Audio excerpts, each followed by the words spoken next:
What's up, heathens? How ya doing? I'm the Godless engineer, and I critically analyze apologists' claims to give you the best arguments and information so that you can stand up and use your voice. Today, we're going to get right on into the response that we're going to be doing, and that's going to be to Capturing Christianity, or Cameron Bertuzzi. He is going to be defending God against divine hiddenness, or rather telling us why divine hiddenness really isn't a problem because of the Bible or something.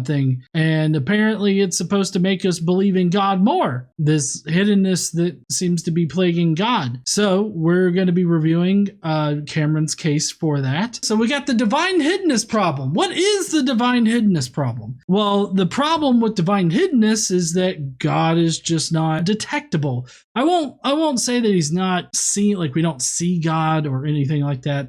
God is not detectable in any kind of unbiased way. Like, you know, people claim to have experiences of God, which is nice, I guess, but they're not really, that's not really a detectable way that we can perceive God. And because we cannot perceive or detect God, it makes no sense to believe in that God. Like if we can't detect something, like let's say fluffy nurple pumps, whatever those might be. If there's if we can't detect that those things exist in any kind of fashion, if they have no effect on our reality as far as we can perceive it, then why would you believe that thing? And so that's the problem that a lot of skeptical people have, a lot of atheists have with the God of the Bible or any particular definition of God. It's not particularly useful against the general idea of God,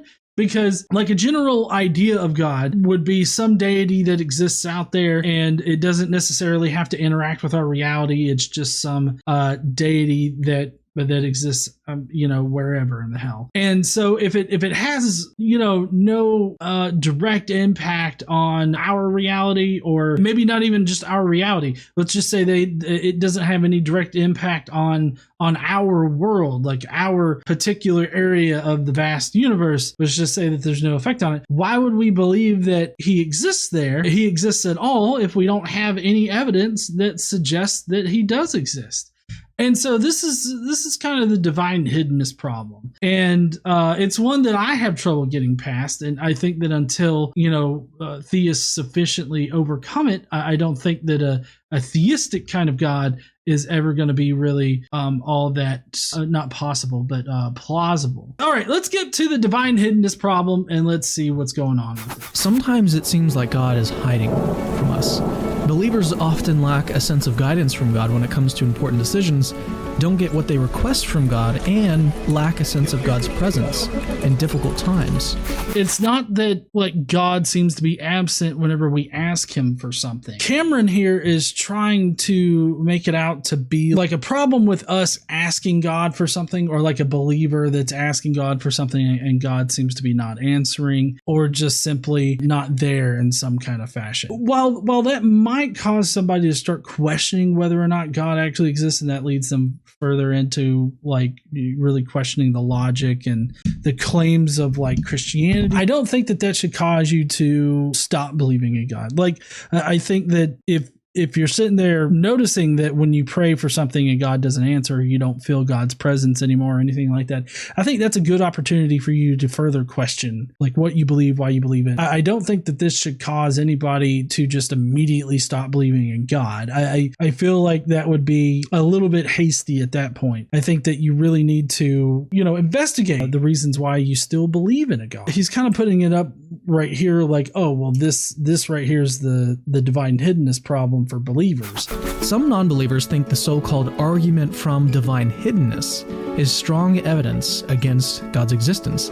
I disagree with this. Cameron is qualifying it appropriately. I think some non-believers think that this is strong evidence against God's existence. I don't think that it's necessarily strong evidence against God's existence. Could it be strong evidence against the biblical version assertion of God, sure. I think that it could definitely be strong evidence against that, because here's the thing about the biblical God, right? The biblical God, up until Jesus, he was very active, in the lives of the Israelites. Now, there were periods of time, like 400 years or something like that, where God seems to be absent, at least as far as the stories go that we have. He's absent, but he's always made his presence known through like prophets and all this other stuff. And of course, now we hear prophets and it's like, oh, what the fuck are you talking about, prophets? You're not a prophet. You're fucking crazy. Go to the loony bin or something. At least that's all the ones that claim to be prophets that appear on Right Wing Watch. That's kind of how I feel about them. I think that it's strong evidence against the biblical God, but I feel like that's the only qualifier here that is missing, that needs to be stated, is that it's not just God's existence. Although Cameron Bertuzzi is very obviously talking about Yahweh or the biblical God, the Abrahamic version of God. You can make a solid case that he's talking about that kind of God, but generally these very generalized arguments for God can be used by any religion out there in order to prove that at least some kind of God exists. So to say that it's strong evidence against a general God, his existence or their existence, I don't think that that's accurate at all. At least I don't consider Divine Hiddenness as far as just from the standpoint of a more deistic or just a general God idea. I don't think it's strong evidence against that. They say God isn't more present because, well, God doesn't exist. Even if hiddenness doesn't cause us to doubt God's existence, it can still leave us confused and hurt. What should we say about this problem?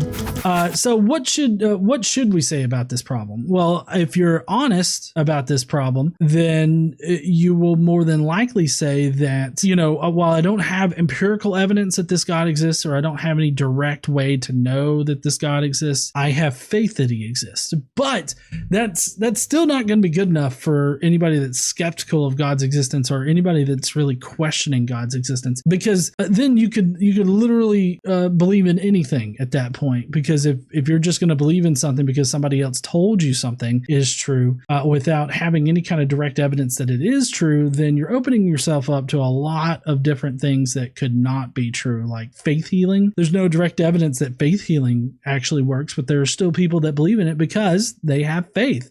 Faith seems to be what you use when you lack direct evidence of it. Although there are people like Cameron Bertuzzi who thinks that he has an evidence-based faith, that because of the evidence he has faith in God. I believe is kind of the tactic that he takes. If not, I apologize to Cameron if I've mistaken him for somebody else. But a lot of times apologists will say that it's evidence-based because they do have arguments for God's existence. It's just that non-believers think that those pieces of evidence don't actually prove the conclusion, or that they're not actually pieces of evidence that support their conclusion. So what should you say about this problem? That this problem exists, and you either have to admit that there's no direct evidence of God, but you still believe in him anyways, or you just have to figure out what we do have evidence for. And as far as what we do have evidence for, everything that we have evidence for, none of it points towards the supernatural existing or a deity existing. So to me, it's like asking, do you want to believe in this fantastical tale,